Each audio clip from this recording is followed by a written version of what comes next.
painted a fuller picture for House Democrats of the president's shadow diplomacy.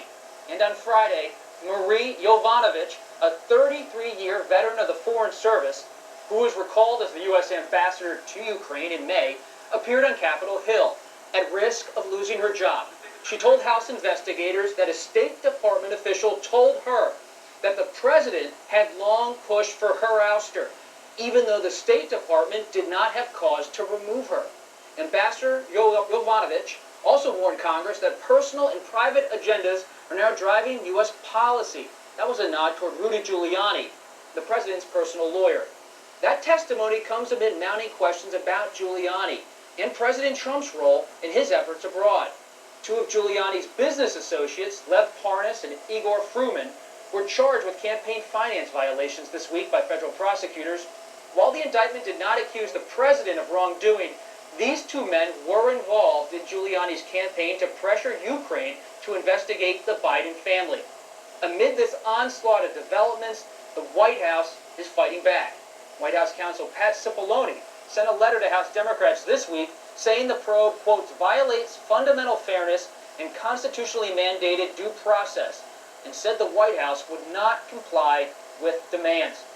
Joining me tonight, Margaret Brennan, moderator of Face the Nation and CBS News senior foreign affairs correspondent. Carl Hulse, chief Washington correspondent for the New York Times and author of Confirmation Bias. Tolu Olorunipa, White House reporter for the Washington Post. And Abby Phillip, White House correspondent for CNN.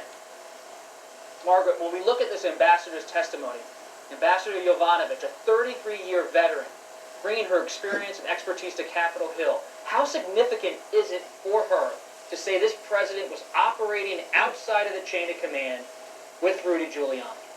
Well, it was incredible testimony to read, and it was incredibly moving for many of the State Department and national security officials who worked with her. I mean, this was at least a 3-time ambassador, 33 years of service, as you said.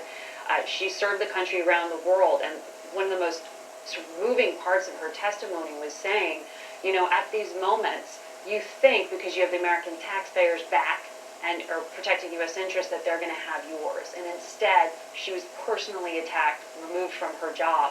What she laid out in this testimony is exactly what you said, that it is not U.S. foreign policy that is being pushed in these shadow policies by Rudy Giuliani, the president's attorney. It is political interests, and it is undermining, she argued in that testimony, to American democracy and our institutions. So we have other diplomats we know who are poised to testify. We also have Fiona Hill, a former National Security Council official, will be testifying on Monday. And I'm told this is going to be that divide, saying we had nothing to do with this. This is a project for the president that had nothing to do with American national security. Tolu, why did people inside of the White House, inside the cabinet, allow that project to happen, to allow the president to freelance with Rudy Giuliani? What's going on inside? Well, the president wanted to do it, so he did it. The guardrails of the past with General Kelly and other people who could try to rein in the president, try to rein in some of his impulses, those are gone. The president does what he wants. Rudy Giuliani has a close relationship with the president.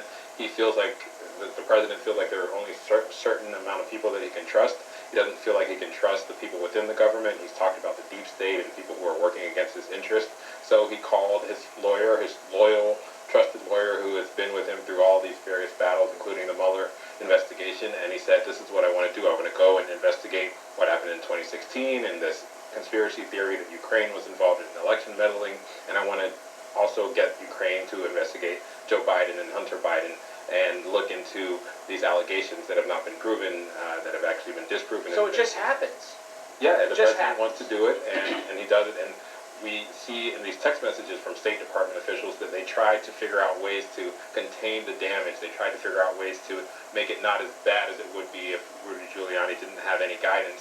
But now it's all sort of coming out in the public view, and it doesn't look very good. Abby, the president says he can't trust the so-called deep state or bureaucrats he believes are aligned against him. Yet he trusts Rudy Giuliani and Lev Parnas and Igor Fruman. These are not Foreign Service officers who take that oath to the Constitution, to uphold the Constitution and represent U.S. interests. Why